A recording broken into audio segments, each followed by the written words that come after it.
des vœux et la 5e que j'ai l'honneur de présider. C'est donc avec une grande émotion que je suis avec vous ce soir, à quelques semaines de la fin de cette première mandature. Aujourd'hui, je ne me livrerai pas à l'exercice habituel qui consiste à vous rendre des comptes et à vous faire un point complet sur le bilan de ces dernières années. Pour une raison qui est simple. La loi électorale, certes, mais surtout ma conception de la vie publique et mon respect des électeurs me conduisent à être bref. Bref, pour être certain de la neutralité de mon propos. Bref, pour respecter l'égalité de traitement entre les futurs candidats, nombreux candidats, que j'aperçois dans la salle et que je salue, Martine, Bruno, Carlos et tous ceux qui ne se sont pas encore déclarés à ce jour. Comme je ne vais pas vous présenter un bilan de l'action de notre municipalité, ni même des réalisations récentes et en cours, j'ai décidé de vous parler d'autre chose, de quelque chose de tout aussi important, de tout aussi essentiel pour Corbeil-Essonnes, ses forces vives.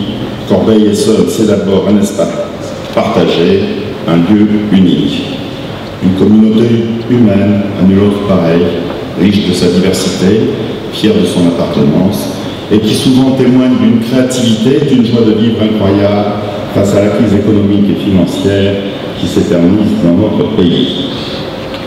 Incontestablement, des liens forts tissent notre petite communauté urbaine, humaine, et rien ne serait possible chez nous sans les associations et le dévouement de nombreux bénévoles tissent et retissent en permanence des liens très forts.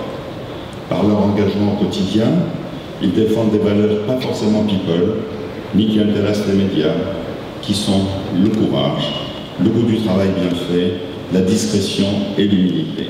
Corbeil-Essonnes est reste une ville formidable, formidablement attachante, pleine de vie, de courage, de détermination. À cette commune qui fut des siècles durant cité royale, où on a noté la présence d'Henri IV et de Saint-Louis, ce que retracent des livres très récents, et de tous les rois de France.